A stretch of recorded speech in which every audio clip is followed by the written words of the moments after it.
Well, Barbara, we are so happy to have you here at Living Springs Retreat. It's been over a year since we have had you with us.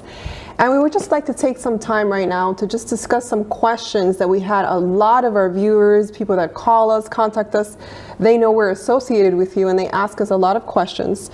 So we would like to just go ahead and cover some of those things. First question would be, what happened in Australia exactly? You are being called a quack, you are being called someone that's crazy out there. So what really is the truth? What happened? Why were you banned? Yes, it was a shock to us because it really had no foundation. In fact, when the complaint first came to us from the HCCC, we laughed. We thought, surely this is a joke. They're saying that I'm advocating that a woman go and put her baby on goat's milk if she can't breastfeed, and they're claiming that goat's milk might be lethal. We just laugh because babies have been fed goat's milk for thousands of years. So this is the sort of thing. So we didn't really take it seriously, and I had to answer every question.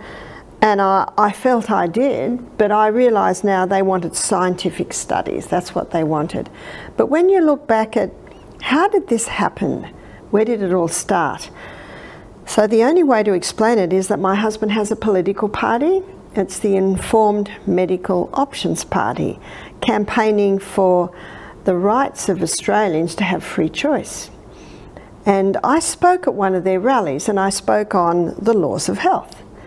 And then 3 days later, Michael looked at the pro-vaccine people's website and they said, we've got to take this woman down. Are there any volunteers? Wow, really? So 3 people came forward, people I have never met. I think a nutritionist from Queensland was one of them. And she had looked obviously through my lectures and came up with something like the goat's milk, and then made complaint to the Healthcare Complaints Commission. And if they get a complaint, they have to pursue it, so they did. But they weren't happy with my answers, so I ended up having to go to a tribunal, I call it the Inquisition, where 4 people interviewed me, and I had Michael one side and the lawyer on the other, but they were not allowed to speak. Everything was taped. And for 2 hours they questioned me. What they were really hoping for, to find a statement where I said, this will cure cancer. But I have never said such a thing, and they could not find it. But eventually, when it had all finished, and we spoke with our lawyer, she said, I can't believe it, they've got nothing on you. So she goes through these sorts of things all the time. And Michael said, does that mean Barbara will be freed from this ban? And she said, oh no, she'll get a life ban, but she won't go to jail, because if she was guilty she'd go to jail. So that's the justice system. And we found that the Healthcare Complaints Commission, you can't go higher than that, and they seem to be accountable to no one. So they have the authority to ban me for life. I can't speak, I can't give any advice, or 10 years jail. So, oh, wow. So that's what happened. So my husband was so incensed. He wanted to do something, and we thought of taking it to court, and then we found out it would cost $500 to even start the process, and it could go on for years, and it could cost us everything. So Michael wrote the book, The Assassination of Barbarom O'Neill. I said, that's a bit strong. He said, no, it's good. It's good. And he wrote that, I guess, in my defence. And so, because some people say, you must have done something for them to come after you. So I say, well, read the book. Read the book, it explains. So it was hard for me at first, because my aim is really just to educate, to help people to get better health. And I've been stopped. Michael said, well, you've got a choice. You can retire, or you can just go overseas. So I said, well, I've never had so much knowledge in my mind. I've never had so much experience. And I still feel young, I still feel fit, I still have a lot of energy. I'll go overseas. So that ended up what happened. And in 2021, when I was in Germany speaking at a conference, a lady came up and she said, "I'm so sorry to say this, Barbara, but we're so glad you were banned. Now you're free to come to us." And I thought, the ban has freed me because I could never travel for long because I had to always be back for the program. And another blessing that's come out of this is the program could not run without me because people would not book in unless I was there. Well, now people are booking in for the program, and now I'm free to go elsewhere. So I now see why God allowed this to happen. You kind of, as you were speaking right now, you kind of reminded me of Daniel in the Bible. Not Daniel, I'm sorry, Joseph in the Bible, when he told his brothers, what you thought was for bad, God made for good, yes. Because he ended up going to Egypt, and we know the story of the blessing he was in Egypt. And what you at first felt like it was something abrupt and something that was just totally life-changing, which it was, but then it ended up being for good, something you didn't see initially, but with time now it's been such a blessing. And there is, like you said, a lot of countries that are saying, Barbara, if Australia doesn't want you, we want you. And now, speaking again about Michael, with the book that he wrote, The Assassination of Barbarom O'Neill, we've actually had several people call us and email us just really, really upset. What happened to Barbara? When did she die? What happened to her? So many people that were really, really just horrified, thinking that you actually were assassinated, and we have to, you know, calmly explain to them, no, and explain the whole reason of the title, and that it was Michael felt it was a character assassination. So we just tell them that, no, you're fine, you're well, to our knowledge, you're alive, and to refer to the book to hear the whole story, because of course there's a lot more details. That's right, there's a lot more details. Michael, in the book, he assesses every claim. You could read the book in an hour. It's only a small book, but it is on Amazon in US. Oh, okay. So speaking of US, a lot of people also contact us thinking that because you've been banned, you have moved to the US or other countries. Can you please clarify that? My home is still Australia. My home is still our little mountain top home, and the health retreat still runs there. But I am away more than I am home. But my base is still in Australia. You're still in Australia. Yes, that's still your home. All right, so I'm going to go ahead and get into some other questions that people have had. Is it possible to have a phone or video consultation with you? Unfortunately not. So my schedule is incredibly busy. But what my husband and I have done is we've made the information available. All the information is available up on YouTube. The information is out there, and I know that you get a few questions. My schedule is quite hectic, so unfortunately I cannot do consultations, one-on-ones or Zooms.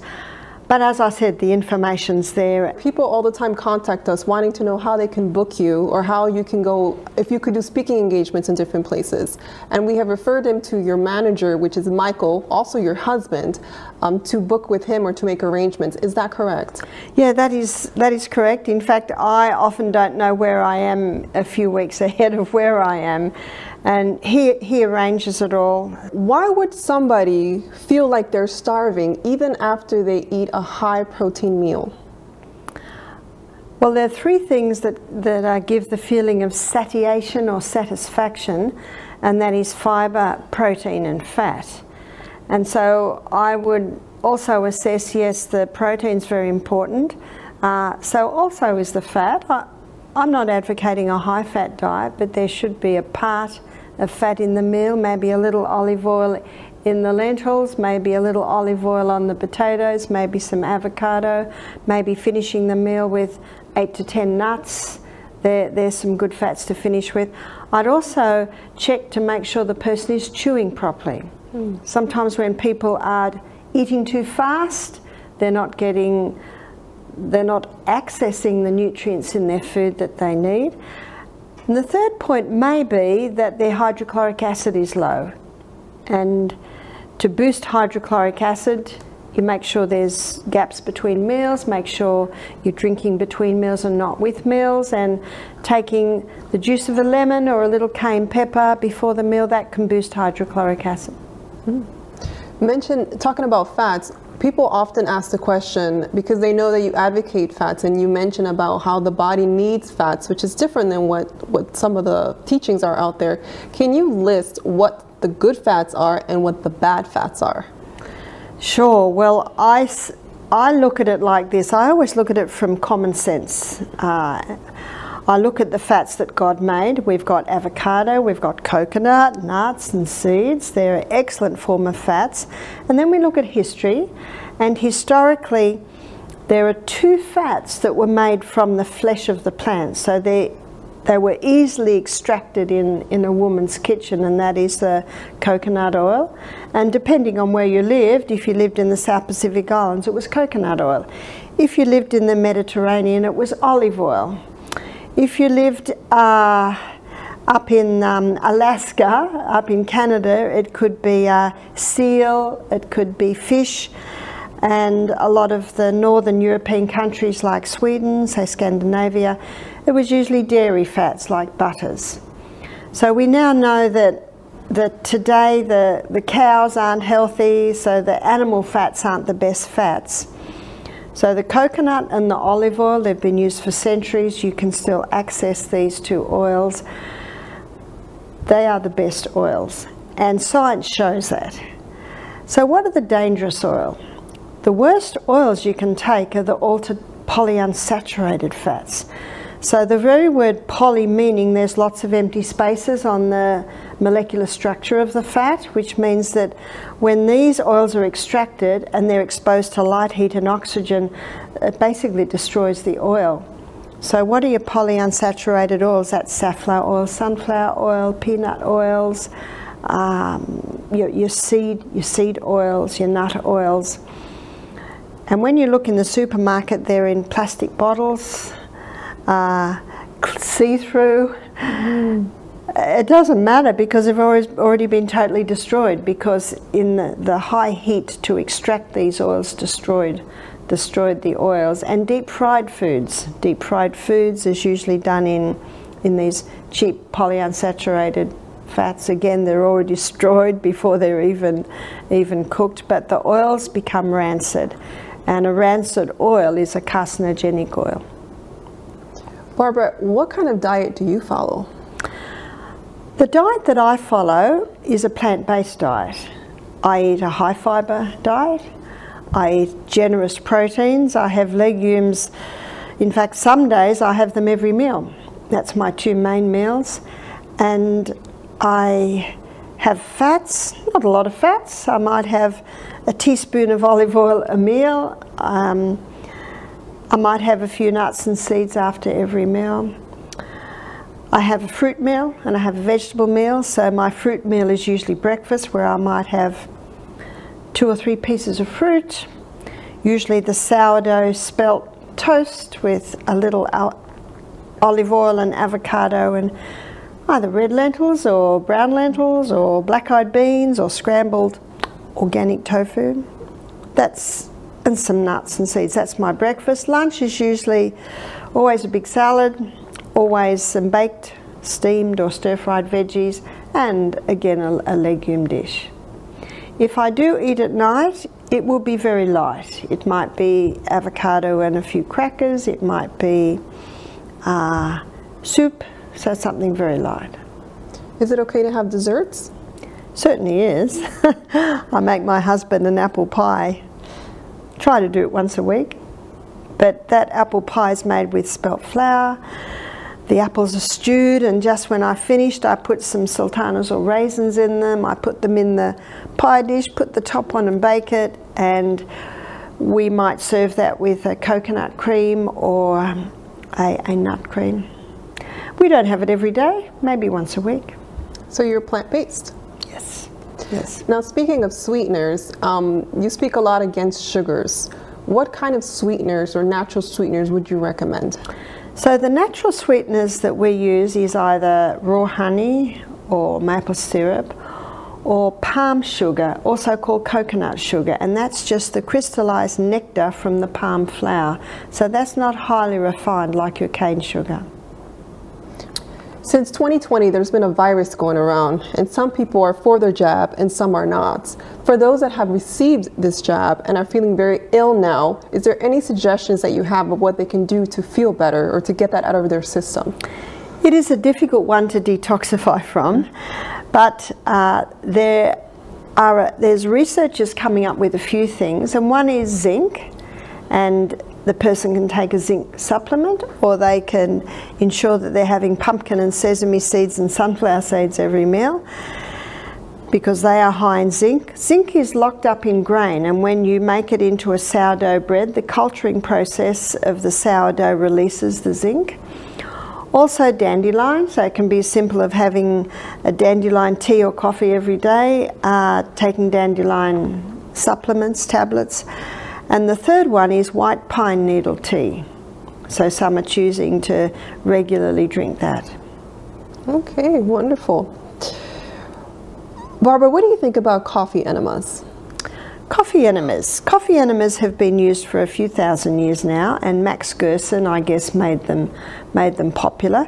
What a coffee enema does, it stimulates the liver to dump waste. So sometimes we have a guest come to Misty Mountain who has cancer, who is aware of the coffee enemas and requests to have them, and so we have a colonic irrigation system at our retreat, and sometimes upon request we'll use the coffee enema. Why do you think drinking lemon water would cause somebody to have acid reflux? Interesting. I would have a look at when it was drunk, how it was drunk. Sometimes if too much is drunk all at once, there can be the feeling of it coming up. So I would suggest to that person, try sipping that glass of lemon water over maybe 20 minutes instead of drinking it all at once, and seeing if that makes a difference. Sometimes if lemon water is taken too close to a meal, it can cause that. So I would investigate to find out when they were taking it and how they were taking it. Well, now, what are the benefits of drinking lemon water? Lemon is one of the best tonics for the liver. So having a warm lemon water in the morning is a nice little tonic, has a nice tonic effect on the liver. Also, lemon alkalizes the tissues, so it's a nice drink to have in the morning to help the tissues alkalize. What can be done for dry skin and vitiligo? So for dry skin, I do recognise that some people have inherited dry skin, and they may need to ensure, number one, that they're eating adequate oils on the inside. I have a friend that had read some literature on dangers of oil, so she went totally oil-free, and her skin got so dry, got incredibly dry. I remember I was helping her one day, and we locked hands while I pulled her up, and it was like her hand was sandpaper. She had really dried out. You've also got to have a look at, is the person well hydrated? That certainly helps to soften the skin. But dry skin, someone might be eating adequate oils and yet their skin is still dry, and it could be an inherited factor. You can get some nice coconut oil-based creams that can be applied to the skin. So you would check hydration, and you would check whether they're eating adequate oils. Now, vitiligo is when the skin gets that discoloration. And I have met a few people that have conquered their vitiligo by going gluten and dairy free, also eliminating the refined sugars, the peanuts, wheat, oats, and also the dairy. It appears that there is a theory that the vitiligo might have a fungal component, and that's where the peanuts and the high release sugar foods like your wheats and your sugars could feed that. Now, what is the problem with peanuts? A lot of people love peanuts, and they hear you speak a lot against, no, stay away from the peanut oil, the peanuts. Can you explain, please, if all peanuts, because there's the question too, raw, if I grow it myself, if it's cooked, if it's boiled, is there any safe peanut to consume? The safe peanut to consume is when you grow it yourself, harvest it, wash them, and then cook them. They're very safe. And yes, God made the peanut, and it's got some excellent oils and excellent proteins. The problem today is 75%, I know, of Australians live in the city, so all the food is grown in the country. And we were talking about it here the other day, we had such a cool, frosty morning, and then we had a very hot day that got up into the 80s, and I said, this is where the problem arises, in the silos. So if you've got peanuts sitting in the silos, they get that cold, frosty morning where you get condensation building up, and then the hot sun on the moisture, that's perfect for mold growth.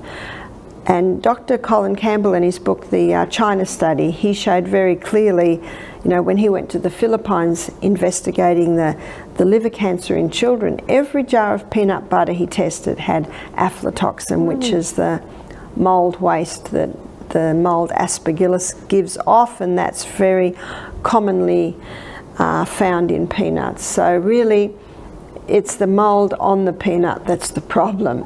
Some people say, well, what about organic peanuts? And I said, well, I can't say because I don't know how it was stored. It's the storage. It's in the storage that the problem arises, because the peanut is actually a legume and grows in the ground, and I think this is why it is so susceptible to mold growth. It's much more susceptible than any other nut, and then again, it is actually not a nut, but it's often compared to a nut. So speaking about molds, if a person has been exposed to mold or they have mold in their system, what are some of the ways they can detox from that? My book, Self-Healed by Design, I have targeted that issue in detail because I find there's a lot of ignorance on mold. A lot of people don't realize the dangers of mold. And because of my own experience and the experience of many people I've met, I felt convicted that I needed to write a book to show the history of mold, how it manifests itself, and how you can eradicate it from your body. And I remember being here at Living Springs maybe 5 years ago, and one of the film crews, she kept scratching, and I said, "You're scratching?" She said, "Yes." She said, "Let me show you a photo." And she showed me a photo of her 6 months ago, and her whole face was swollen. She had huge big patches on her skin.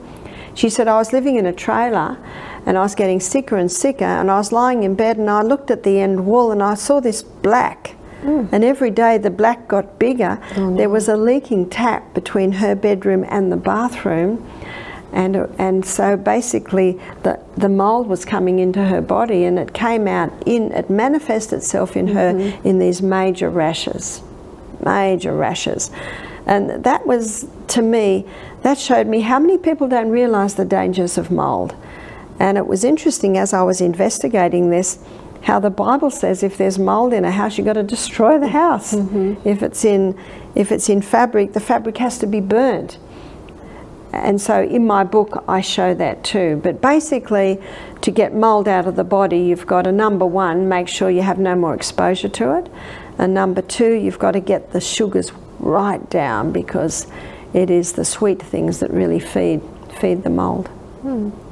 Speaking about sweet things, would it be okay for somebody that's fasting to take a little bit of stevia in their lemon water? Would that make them break their fast? Or would it be okay? No, it wouldn't. It wouldn't, because the thing that would break a fast would be fibre. But I also encourage people to try and ease themselves off the very sweet tooth. And stevia is sweet. Now, if somebody were to drink a lot of herbal teas, would that be considered water intake, or does it have to be plain water? Now, there are some very thick herb teas, and very black, like the Colon tea that we sell here. But the light teas, like the ginger tea, the chamomile tea, the peppermint tea, they're lighter teas. So you could probably almost say that a cup of tea would be equal to maybe half a cup of water. So it can certainly contribute to your water intake. Now, Barbara, you are big on Celtic sea salt. You love Celtic sea salt. You take it regularly. Can you explain exactly the method? Is it something that you put in your water? Do you put it in your mouth first? How exactly can somebody take Celtic sea salt? Okay, so let me explain it. And I got this information from a few sources, and one of the sources is Dr. Robert Thompson, who wrote the book, The Calcium Lie, and he believes the clearest indicator of a creator God is seawater, because seawater has 92 minerals, the exact same mineral and proportion and balance as is found in the body. And the closest to seawater is Celtic salt. Celtic salt has 82 minerals. And Dr. Robert Thompson says, if you put a little crystal of Celtic salt on your tongue before every glass of water, he says all you're doing is replacing the minerals you lost yesterday in your urine, in your perspiration, in your bowel movements. So how big is the crystal of Celtic salt? Probably about the size of a sesame seed. If someone's not used to salt, I think I'd advise even less than that to get their body used to it. Celtic salt is a very wet salt because it has 3 magnesiums, and magnesium is a water-hungry molecule. So when you put that crystal on your tongue and then drink your water, the mucous membranes in your mouth absorb those minerals, take it to the cell, you drink your water, and that water-hungry molecule, magnesium, actually pulls that water inside the cell. So it is far better to put it on your tongue and then drink it rather than put it in your water. Because of the 3 magnesiums in the water, it dissolves into the water, so you don't quite get the same effect. So would you let the salt completely dissolve and then drink water? Not necessarily. I usually put it in my mouth, have a bit of a crunch, then drink my water. By then, you know, some of the minerals have absorbed. So would there be any benefit to cooking with Celtic sea salt? I always cook with Celtic sea salt, but I never put my Celtic salt in till the end. Yes, it has 92 minerals, and cooking does not kill minerals. So you could put it halfway through, but it is my habit to put it in near the end. Now you mentioned about seawater and having the minerals. But what about kelp and seaweed and those types of things? The kelp and the seaweed, I guess my concern is the state of the seas today. And we've got the Chernobyl and the Japanese disaster, especially, that happened near the seas, and there is so much waste dumped into the seas today. I'm hesitant with the seaweeds. And then the question is, well, what about the seawater?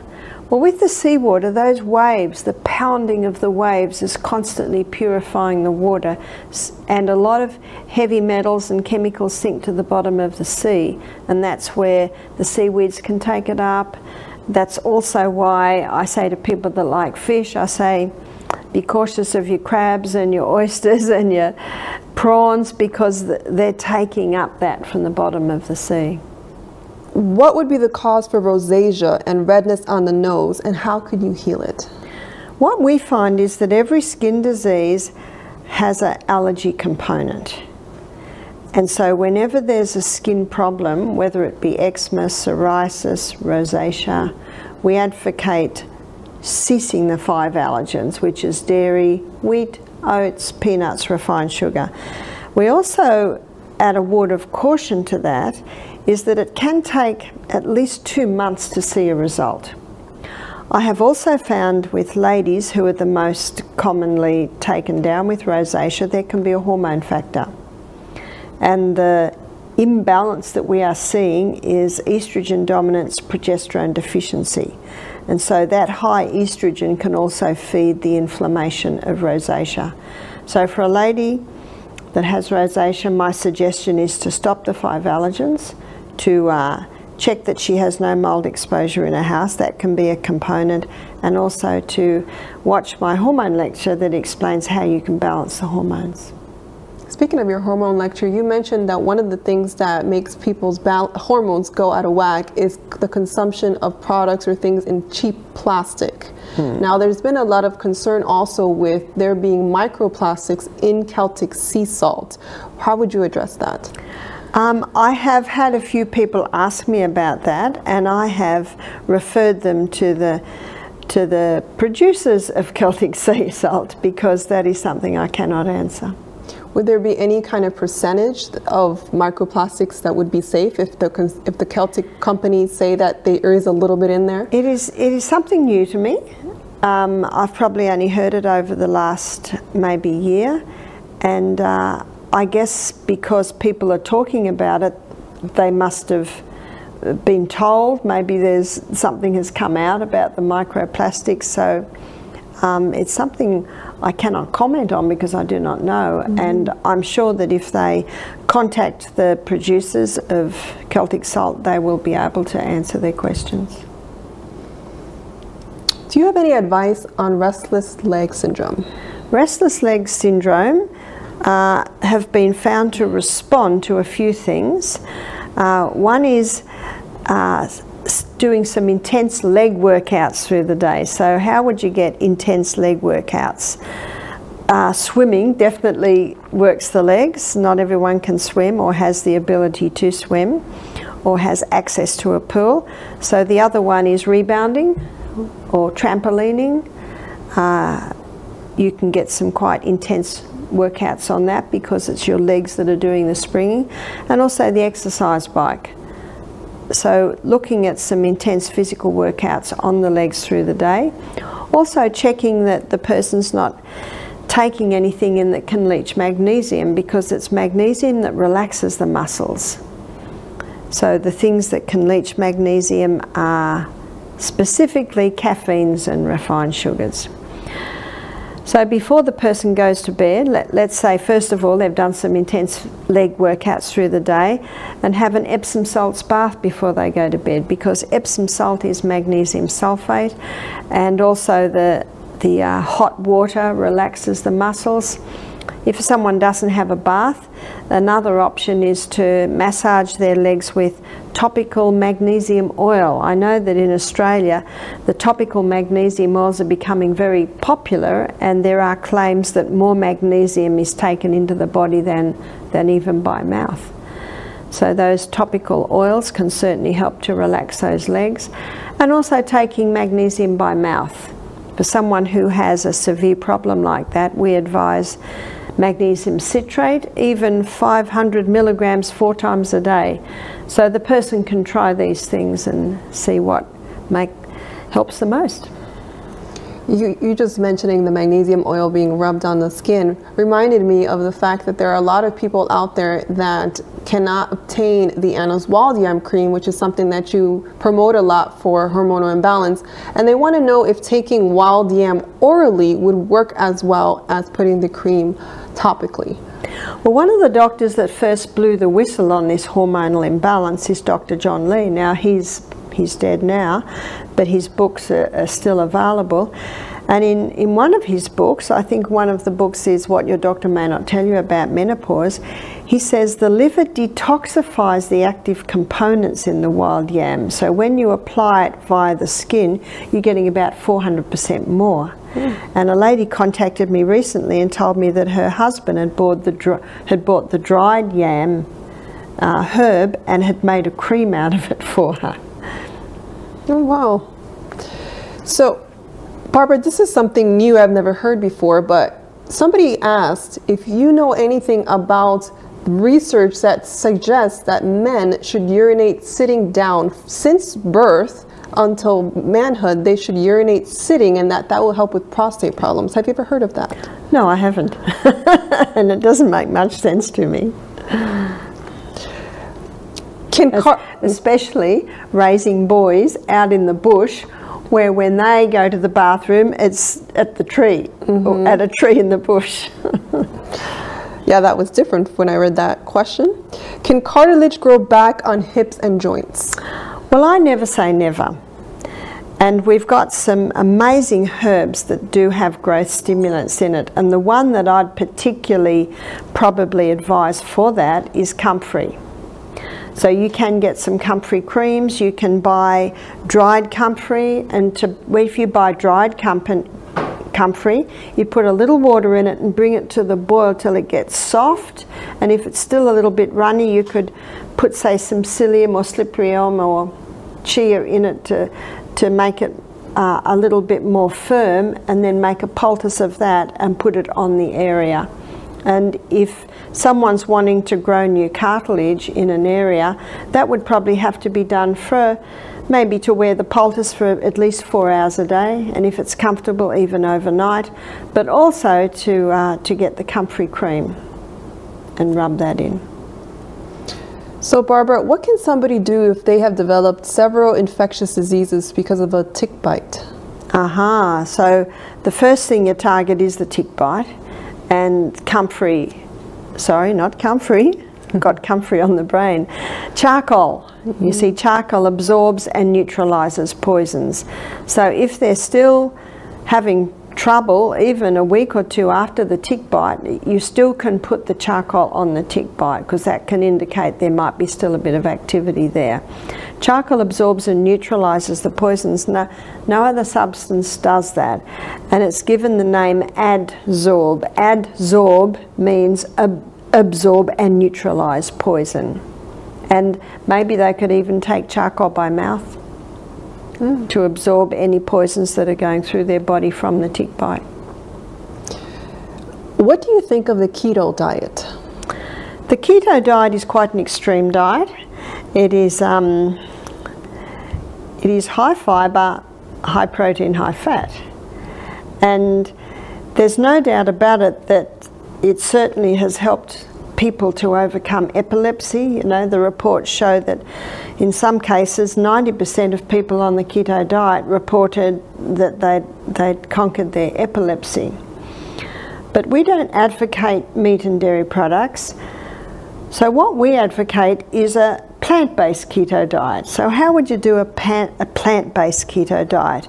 Say breakfast would be a cup of lentils, some sliced tomato, and maybe an avocado, and maybe some steamed silver beet or collard green, and a few nuts and seeds.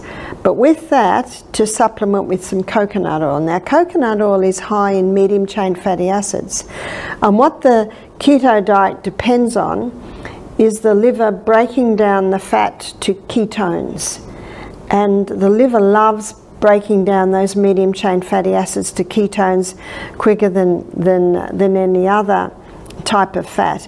Ketones are neurohealers, neuroprotectors. So that's the theory on how it works. And historically, look at Dr. Atkins' diet, which was high fibre, generous proteins and fats. And he found, and I don't know at the time whether he realised the significance of it, but he found that a lot of his epileptic patients, their seizures were reducing. But Dr. Bruce Fife, he's got a few books on this. One, Stop Autism Now, one, Stop Alzheimer's Now, where he has, I think in both books, about the third chapter, it's called The Ketone Miracle. And he shows how the ketogenic diet works and why it works. And he calls his diet the coconut ketogenic diet, where people supplement with their coconut to actually trigger this ketosis. Barbara, you refer to the liver as a project manager often.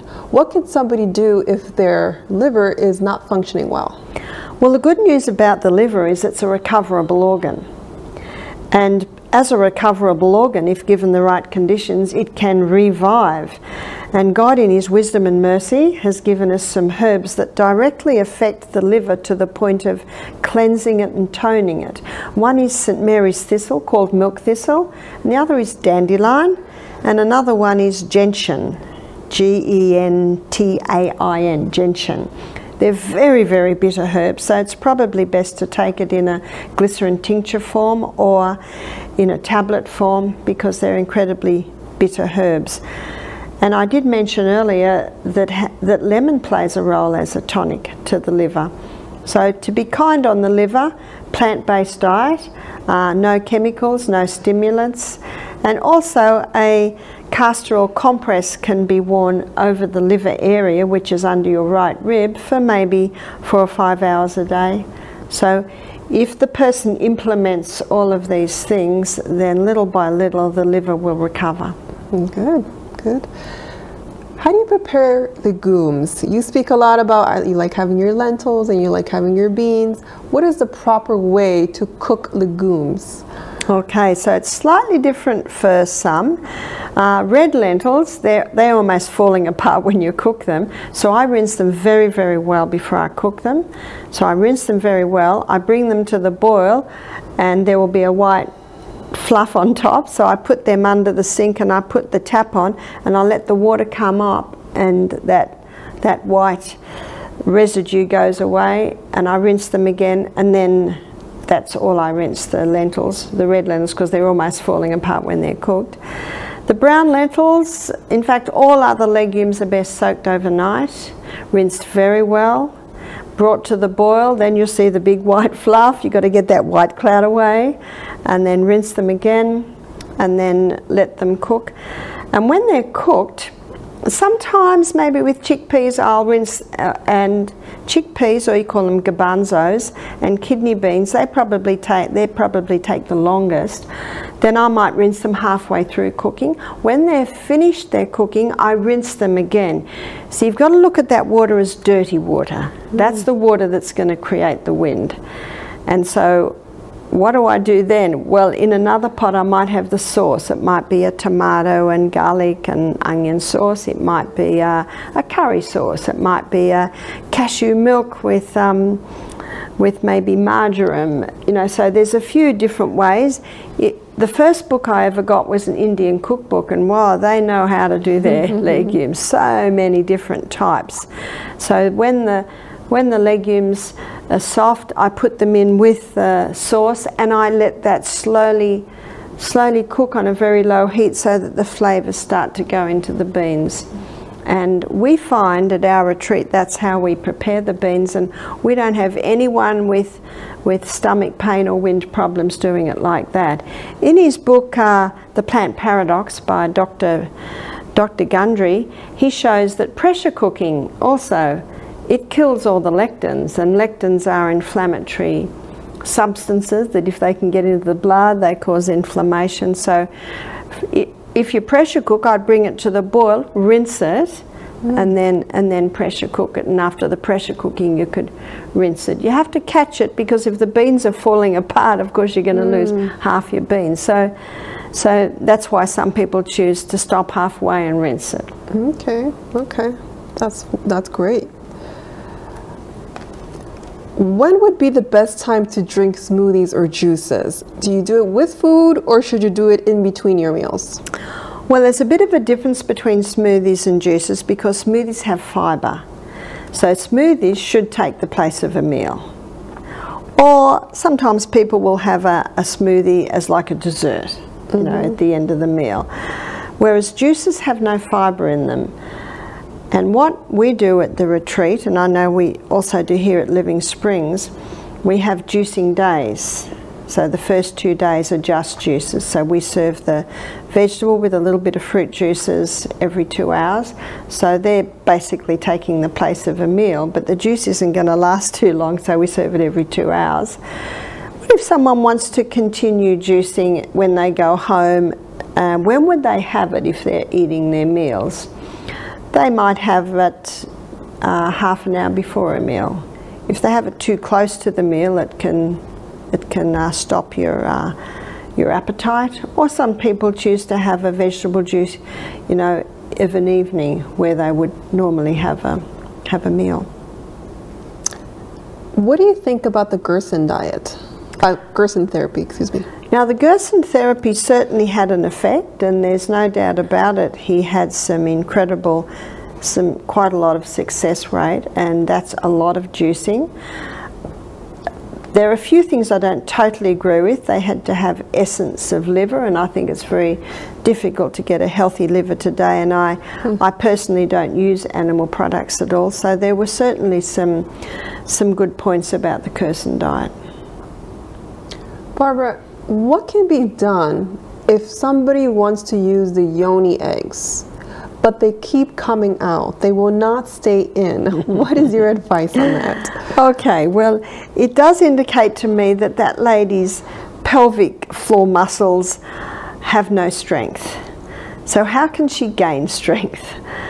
Well, a few things. Rebounding helps to strengthen pelvic floor muscles. Squatting helps to strengthen pelvic floor muscles, and doing core strengthening exercises, that also helps strengthen pelvic floor muscles.